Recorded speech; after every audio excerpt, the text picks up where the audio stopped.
Hey everybody, welcome to the Cardboard Cave. We're here to do a quick look at a game I picked up to play with my kids.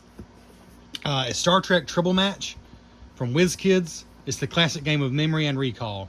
So this is not normally the kind of thing I would spend money on, but I don't mind playing just match. I mean, we've all played it, I'm sure.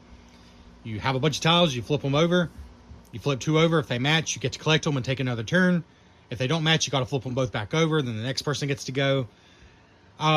This one has only one small twist, which was enough for me to think, my youngest son is about the age where he could play, just match. So it'll give us something to do, and I'll enjoy it more because it's Star Trek themed.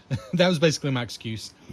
I picked this up on Game Nerds, for like $8, and it's a new release. It's just cheap. I guess no company is going to charge a lot for match because people aren't going to pay for it. But I will say, I think it's just a bunch of tiles in here, but the box is like a hobby board game quality. It's not like if you pick up a game of match at Walmart from Hasbro and it's just like a papery box that barely holds together. This is like a hobby grade box for what is just a game of match, basically. So it says ages 4 and up. 15 minutes, 1 to 4 players. Because, match, you can just play yourself. See how few turns you can get all the matches. So you're finding Star Trek characters, you're searching for matches, and watching out for Tribbles. Encounter beloved characters like Captain Kirk, Mr. Spock, Lieutenant Uhura, and don't get overrun with Tribbles. So if you don't know what Tribbles are, well, maybe this isn't for you. But they're these little annoying furballs that look like just pom-poms, basically, that were in a classic episode of the original 1960s Star Trek. And they were just a nuisance. They were like kudzu. Here in the Carolinas, we have a plant called kudzu. I don't know if it's nationwide or not. I believe it originally came from Japan, but it ended up taking over. Like it grows everywhere here. Or fleas, whatever. They're just a pest, basically. There are different ways to play. Beginner players can just match characters and ignore the tribbles. So just any standard game of match. If you get Sulu and you turn over the same Sulu with the same background and everything, that's a match. Advanced rules, this is the twist. When the game ends, you count all the tribbles on all your tiles. Whoever has the most is out of the round. Like they can't win. And then you look at everybody else to determine the winner. So like if I had 20 matches, if I had 10 matches and another player had only 5 matches and another player had maybe 7 matches, but I had the most tribbles, I'm out, and it's between the other 2 players then. So the one with 7 matches would win. That's it. You shuffle all the tiles face down and play them in 9 rows of 8. That's a lot. Just like with any match game, if you want a shorter game, just turn over less tiles. The annoying thing then is you got to take out pairs. You don't want to have odd tiles that don't have a match. But you don't have to use them all. But if you do, it's 72 tiles, 9 rows of 8. Youngest player goes first. On your turn, you flip over a tile, then a second tile. If they don't match, you flip them both down. If they do match, you take them both and put them in front of you and go again. Once all tiles have been taken, the game ends. Whoever has the most tiles is the winner. It's just match, unless you want to play with the advanced rule that whoever has the most tribbles is out. So, I did hear someone say, actually the only video of this I could find anywhere on the internet, I wish I could remember their names. Oh, excuse me, give them a shout out. But, by the way, not a fan. I know it saves a little bit of plastic, but my goodness. I don't really love these little sticker things they put on boxes sometimes now. Not for board games, just something I'm going to keep around. It's not, if it was a pack of light bulbs, who cares? I'm going to throw the box away anyways, But for a board game, now this one's fine, but sometimes they rip the art off. These are fine. So yeah, like I said, $8 made it. Granted, it would be hard to spend much more than that on match games. At the end of the day, it is still match. But at least the quality of the box makes it feel like a deal for $8. And if you don't care about Star Trek, then I'm not sure the twist of the tribbles is enough. Frankly, you could take a game of Thomas the Tank Engine or whatever match set you have laying around and draw little check marks on some of the tiles, and you can make your own version of this. But, I mean, for $8, if you like Star Trek, and you're going to play a match anyways. It doesn't seem like a bad deal. Oh, sorry, I didn't finish my thought. I heard some people, or somebody said, and it makes sense, at least in a 2-player game, this rule is kind of broken because maybe I can tell you have more matches than me. So maybe I just start intentionally not making matches because I can tell you also have more tribbles than me. In a 2-player game, that is kind of broken. Now, you're probably thinking too hard about a match game at that point. But now in a 3 or 4-player game, I think it works fine because you can't just stop making matches because there's another player that's going to be trying to make matches to beat you. But in a 2-player game, if the person who has the most tribbles is just out, then it doesn't matter if you only have one match in the whole game. As long as you don't have the most tribbles, you would win. For 2 players, I do feel like that rule's kind of broken. That's a shame. But again, for 3 or 4 players, I think that rule is kind of a fun twist, and it should work. But the fix these people gave, and again, I'm sorry, I should remember the name of the channel, I don't. Their fix, at least for a 2-player game, is just make it whoever has the most tribbles wins, not loses. And that kind of fixes it, because even in a 2-player game, you're still going to be trying to make matches. But regardless, I do think it's a cool rule for a 3 or 4-player game, that whoever has the most tribbles is just automatically not eligible to win. But again, if you're playing with like a 3 or 4-year-old, you can just leave that out and just make matches. Forget the whole tribble thing. So in the box, by the way, like I said, it's a nice quality box, but there's nothing in here except this pack of tiles. And here's the thing, you don't really need a rule book. I mean, as weird as that is to say, because they're all in the back of the box. It's just match plus the tribble rule that I already explained. So, really don't need a rule sheet. This kind of would be redundant. Because you might lose a rule sheet, but you're probably not going to lose the whole box. And again, everything's right there. Now, that little variant I told you is not on there because that's something that couple came up with that I just happened to come across on YouTube. But yeah, there's no rules in here. There's just 3 6 sheets of tiles. Each was 3, 6, 9, 12. That's 72, yeah.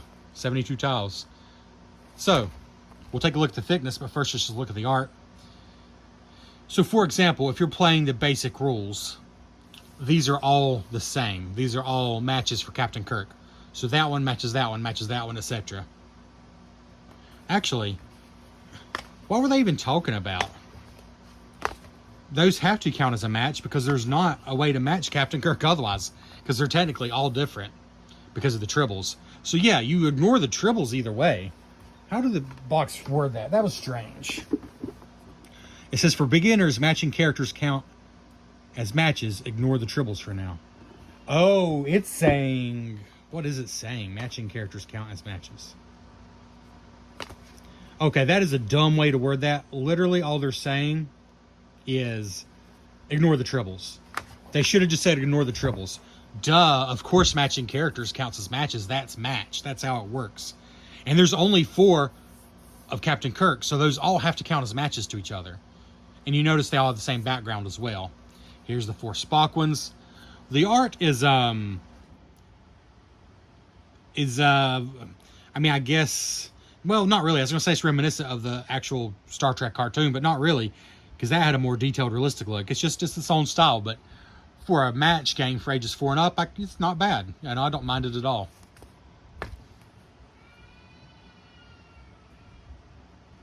So again, like these all have the same background and it's the same character. These are all matches. But if you're playing by the normal rules or the full rules, where it's bad to get tribbles, matching this one to say this one kind of stinks because now you just got 5 tribbles. Whereas say matching this one to this one would be ideal because you only picked up 1 tribble. It looks like you cannot escape getting tribbles. You're going to get some if you want to get any matches. Because they all appear to have a 1, a 2, and a 3. I think they're all the same. Yeah, each one has a 1, a 2, and a 3, and a blank. So obviously you want to get this one if you can. But like, let's say you remember where this Sulu was. There's a little bit of decision there that's not in a normal match game, and I appreciate that. Because if you remember where he was and you flip this one over, Maybe you intentionally don't go for that one because you're afraid you're getting too many tribbles. Or maybe you do and hope you don't have the most tribbles. But you're hoping to get maybe that one because it's only got one tribble. I like that it's not just like the main crew.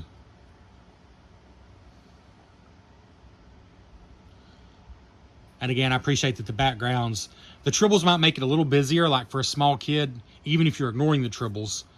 But I like that both the background and the character are distinct enough that I think it'll still be pretty easy to see what matches and what doesn't. Oh, there's 4 that are just straight tribbles? So I'm going to go out on a limb here and assume those count as 1 tribble apiece.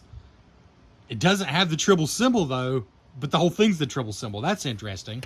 Yeah, they are the same. So again, there's no rules in the box. What I showed you on the back of the box is the whole rules. So I'm going to say my rule will be those each count as 1 tribble because that just makes sense. But 1 tribble is not bad. Most of the cards have more than 1 tribble. Ooh, there's the Enterprise itself. And yeah, I was correct. There's always 1 without any tribbles, a 1, a 2, and a 3. So you're not going to escape the game unless you get no matches. You're not going to escape the game with no tribbles. Which is why, technically, if you go strictly by the rules, the 2-player game is 100% broken. Because if you go first and get a match, then I know you have at least 1 tribble. I'm going to do my darndest to spend the whole game trying to not get a match. Though, truthfully, I probably will accidentally get one.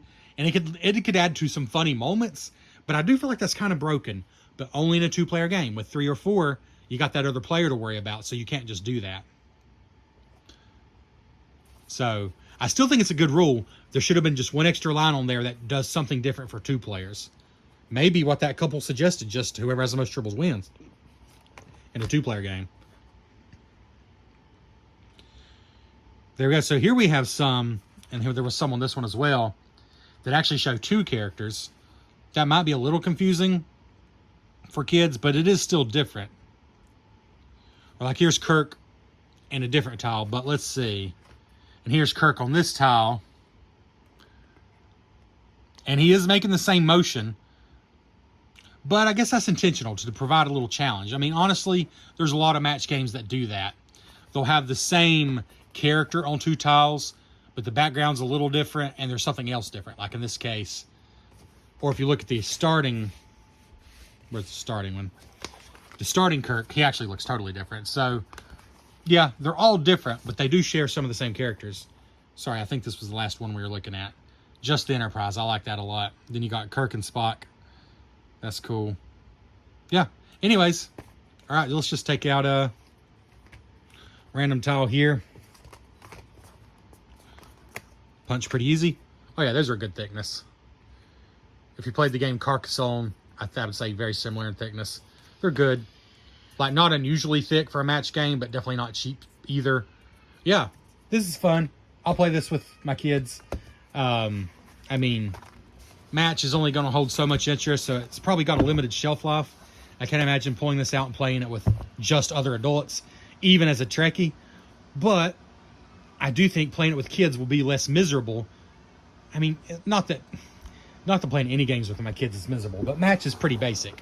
But I do think that little twist, once they're old enough to understand it, I do think the little twist of having the most tribbles puts you out of the game at the end will make it a little more fascinating, a little more interesting. So, oh, by the way, interesting. Now I'm very curious. This sticker, I just noticed this is a sticker. They plastered this right here. They plastered this over here. I don't want to mess my box up, but I'm very curious what was under there. There's no way to know, though, without messing it up. Can't see through that. Interesting. Either they changed some rules or they reworded it. And they still worded this weird. For the beginner game, matching characters count as matches. Duh. Ignore the tribbles. I should have said ignore the tribbles. Anyways, there we go. Star Trek Tribble match. For $8 or $9. I think it was $8. Might have been 9. Whatever. It looks kind of fun for what it is. We'll catch you next time on the Cardboard Cave.